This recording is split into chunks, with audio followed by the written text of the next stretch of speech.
If you are collecting personal information from your website visitors, you need a privacy policy. This includes if you have a contact form, if you're using Google Analytics, and definitely if you have an e-commerce store. I know that can feel a little overwhelming and confusing, but luckily there's a service called Termageddon that makes the whole process much easier. How it works is, first you fill out your information on a form, and then you copy some HTML code and paste it on your website, and then a privacy policy is auto-generated from the information you filled out on that form, and it gets updated as the laws change. Great, right? So I'm going to show you how to set that up right now. So it is possible that you might be starting from a different place where I'm starting in this video. I have a web design business, so I have an agency account with Termageddon. So when I sign into the website, I see my agency dashboard.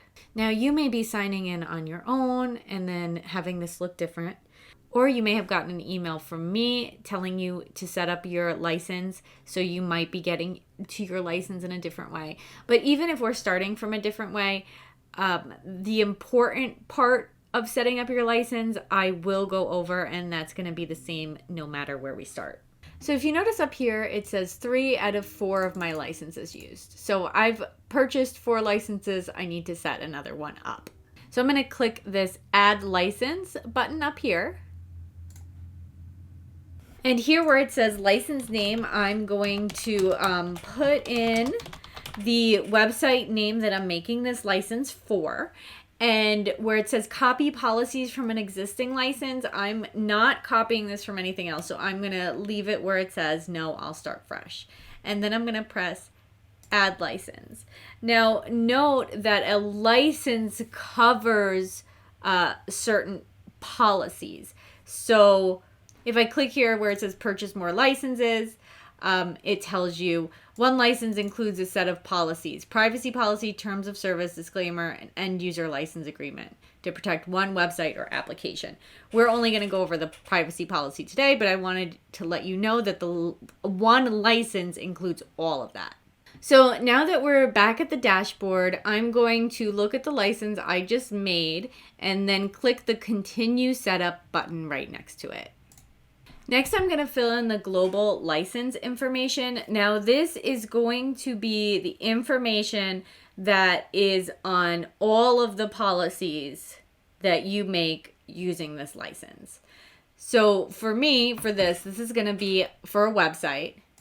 And you put in the website URL right here. So I'm going to do that. Next question is who owns it? So if you have legally registered your business, make sure to click company. If you have not done that yet, you should talk to an attorney and do that. And I'll actually recommend a business attorney for you in the description of this video. And I am a company, so that's what I'm going to click. And I'm going to put in my company name, which is Ventus Design Studio. And my company was formed in the United States, in Florida, and I am an LLC. All of this stuff you will know if your business is registered. So if you don't know what any of this stuff is because you haven't registered your business yet, when you do, you'll know exactly what to choose here. I would like to resolve disputes in the United States. You want to pick somewhere close to you because you don't want to have to travel to another country to go to court if somebody has a court dispute and sues you for something on your website. So you want to put wherever your country is here, and then you want to click which state you'd like to resolve disputes, which is probably going to be the state you live in. And then you want to put the county here and the email address that you want your website users to be able to contact you at. And from here you could hit save. And then to get started on your privacy policy, click this add policy link and then choose privacy policy. So I'm going to go through these questions with you and I'm going to answer them on this video, but there's a couple things that I want to make clear first. First of all, I'm not a lawyer. This isn't legal advice. And if you're concerned that you're not answering these questions properly, check with a lawyer. Second, I'm answering these questions for my unique business, so they won't necessarily be the same answers for your business. And lastly, remember this is a privacy policy that auto updates depending on how the laws change. So these questions may be different for you depending on where you live and what has changed since I made this video. So with that being said, let's get started. First question, do you do business in any United States? Now, this is a very easy question for me. The answer is yes, all of them. But if you're not sure what the question means, there is an arrow here that you can click that will give you more information about the question that is being asked. So if you're unsure how to answer things, click that little button and you can read more about it. So back to this, I definitely do business in all of the United States, so I'm going to click select all. I also collect information from people of every state in the United States. You're most likely going to select all here also, because if you have a contact form, if you're using analytics, you're collecting personal information from your website visitors. Unfortunately, I do not yet have an annual gross revenue of more than $25 million. And I do not annually buy, receive, sell, or share the personal information of 50,000 or more California consumers. So I'm going to click no for both of those questions. 50% or more of my annual revenue isn't received from selling anybody's personal information, but definitely not California. So I'm going to click no there. This next question is, do your vendors or clients require you to comply with the California Consumer Privacy Act? Now, if you click this little question mark, it's going to bring you to a page that tells you this is usually only large businesses, unless one of your vendors or clients had you sign a contract that you have to comply with it. And it's even telling you right here that no is usually the most popular answer. So I'm going to choose no right there. Now it's asking me, do I offer goods or services to the residents of the European Union? I do not. This website is very focused on the United States and the things that are inside the United States and the people that are inside the United States. Keep in mind that if you ship to Europe, you are going to have to choose yes here. Like if you are an online store and you sell your products and you ship them to the European Union, you got to click yes. Next question, do you monitor the behaviors of residents of the European Union? Again, nope. Offer goods and services to the United Kingdom? No. Do you monitor the behavior of residents of the United Kingdom? No. Collect personal information from Canadians? Nope. And then collect personal information of Australians. And I'm going to hit no again. Now, again, this part was very easy for me because the website I'm working on is very focused on the United States. And even there's a business directory of only, locations that are involved in the United States. So this section is easy for me. If I ever grow and expand to other parts of the world, I will have to come back here and adjust this. But for now, all those answers are no, and then I click next. Okay, so now we have to talk about exactly what kind of personal information we're collecting from people and why we're doing that and if we share that. Let's go through name first. Now, if you have a contact form, you're definitely collecting your website user's name. And for purpose, you can go through and check here what you use the name for. And Termageddon's making it easier for you by showing you specifically what's popular. If you're using Google Analytics, go ahead and check Analytics. I'm also going to check enforcing terms of service, marketing and advertising, surveys and contests, services, providing customer service, providing feedback, resolving disputes, and verifying customer information. Now, if you're doing other intense ad stuff, you might want to check this counting ad impressions, or you might want to check verifying position and quality of ads. If you are an online store and you're e-commerce, you have to make sure to click processing or fulfilling orders or transactions, processing payments. I will be doing both of those, so I'm going to check that also. And anything else here that you're doing with people's information, make sure to check it. So I'm going to click this arrow, hide this again. Do I share this information with third parties? And I'm actually clicking yes here because even though I don't sell anybody else's information, I do use it for, I use it in my CRM. I use it for email marketing. And actually right here, after you click that, it asks what categories of third parties will you share this personal information with. And now again, like I said, I do use my CRM. And of course, analytics also. I'll also check email marketing vendors, email service providers, financial transactions processors, because that's definitely going to happen. I'm definitely going to, when I take payment from my customers, as you will if you're doing e-commerce, it's going to go to your financial transaction processors like Stripe, PayPal, or whoever you're using. They probably also have fraud protection there, so we'll use that there. I don't know if my hosting... Oh, yeah. You actually will have to check hosting providers because when they put in their personal information, it will go into a database that's saved with your host. And we'll go ahead and click parties that need to operate with the website. In addition to that, I'm also going to check data linking platforms like Zapier because I use that stuff for automations all the time. So you could just go ahead and click whatever else here is applicable to you. And if you share it with anybody that's not here, you can click other and enter other parties. But after we're done with that, you can go ahead and complete this piece of information. You can click that button and you see it's got a little check mark next to it, check marks after all this. So that part is done. So now we have to go through here and choose the other types of personal information we collect. But the cool thing is that we already filled this stuff out for name. And then when we hit edit here, instead of having to do everything all over again, we can just select this drop down and say, copy the same selections from name and then complete this piece of information. So for me, since I know that every time I take somebody's name, I'm going to be using the information the same way as I take anything else on here. I'm just going to go through here and choose everything that I select, that I collect from my users, and select it and then copy the selections from name.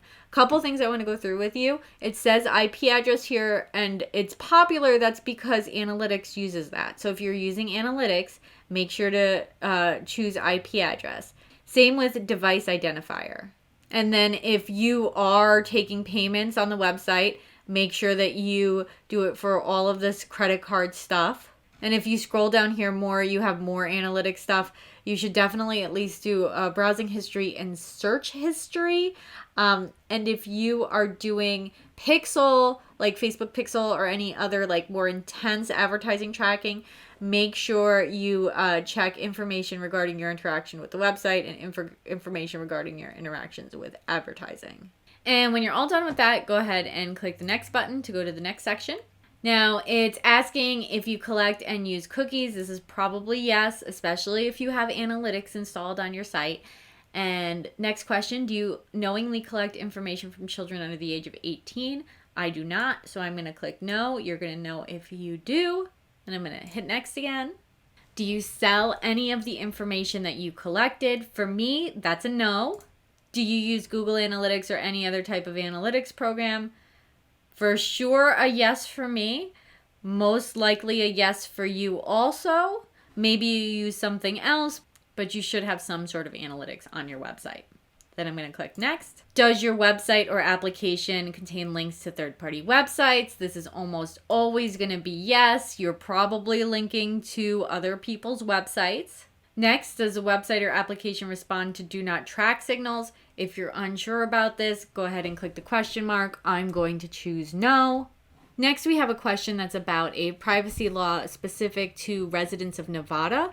It's asking if you want to offer the same protections to everyone as you do for Nevada residents. Again, click the question mark if you're not sure.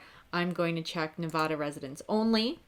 Next question is, how will you notify users of changes to this privacy policy? Now, most of the time, when most businesses update their privacy policy, they just post the updated privacy policy to the website. And when you use Termageddon and you fill in this information and the privacy policy needs to be updated, you come back here and you update your privacy policy, it'll automatically update on the website. So you can choose that. If you're not going to notify users at all when the privacy policy is updated, you could choose that. Though that's unlikely because this is going to be on your website and it's going to show that it was updated.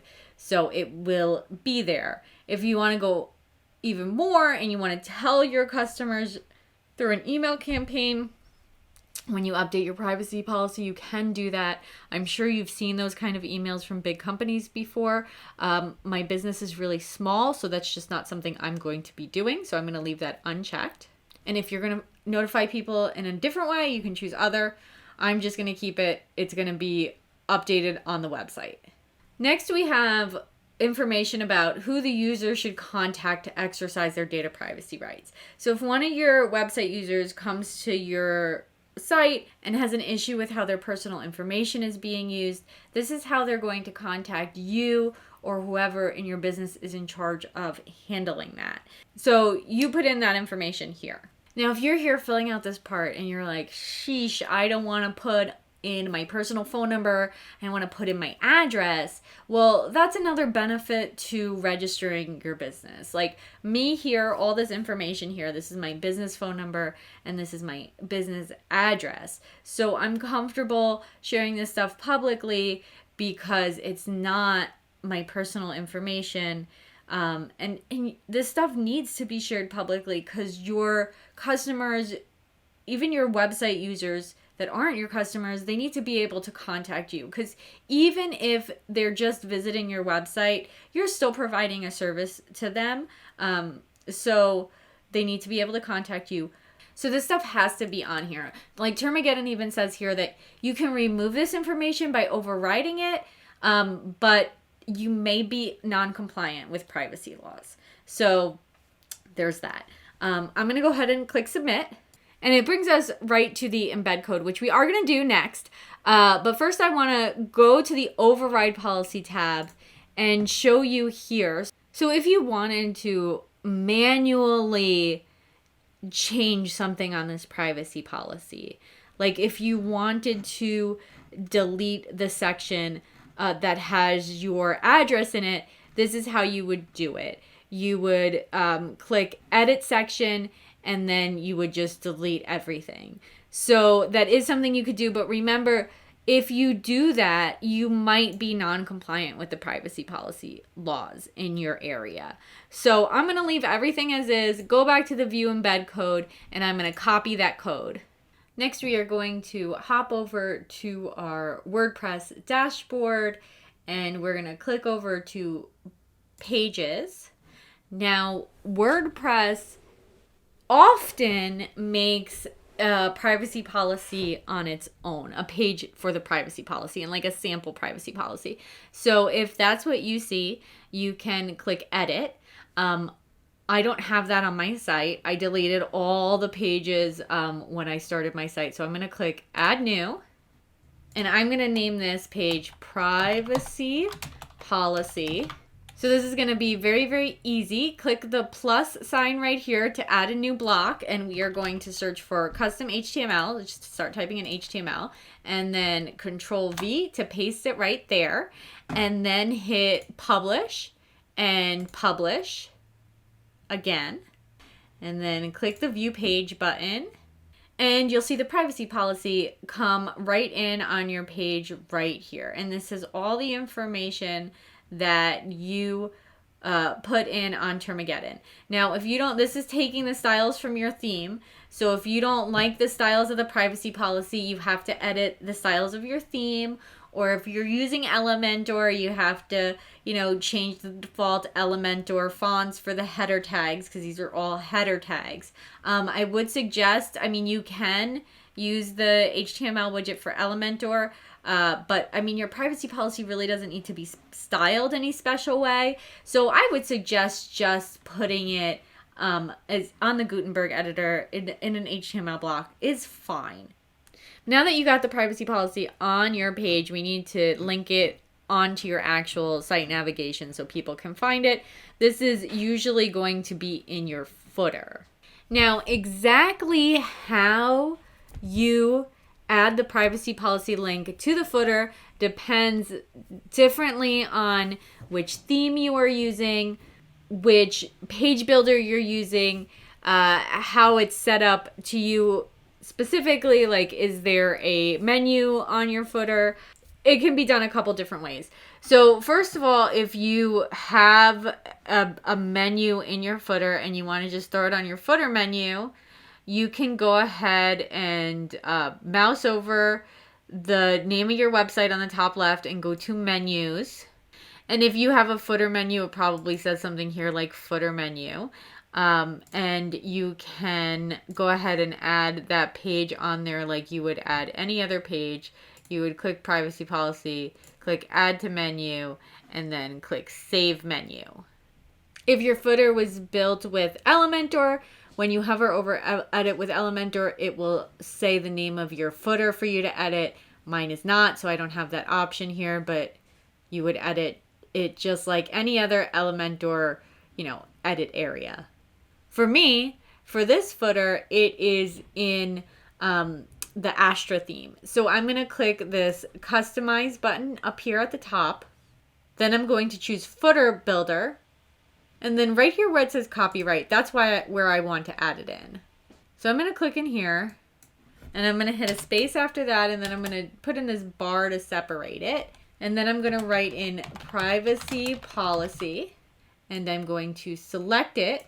And then I'm going to choose this insert link button here. And I just have to start typing privacy policy and the page is going to pop up. And then I hit this blue arrow to apply it. Now, if you see here, the link, you can't see it. So sometimes when you're working with this editor here, it says it's not taking the styles from the rest of the footer. Like you see the rest of these footer links are white. This one is not. So we have to go in here and choose the text color and hit the drop down and we're going to choose white. Now it's showing up. And then we hit publish. And when we close out of everything, we hit this X at the top left and we view the site. And now we are on the privacy policy page. Let's go to the home page and you scroll all the way down and you click privacy policy and it will bring you to that page. So we are very close to done. There's just one more thing I want to show you how to do. So in WordPress, there is a way for you to set what the privacy policy is.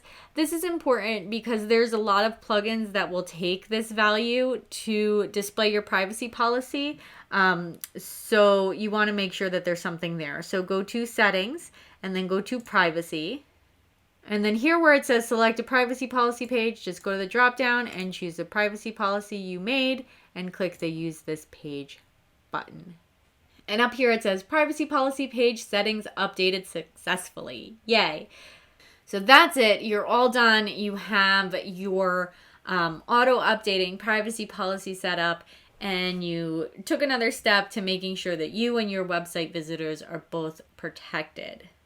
If I was helpful for you, please don't forget to like and subscribe.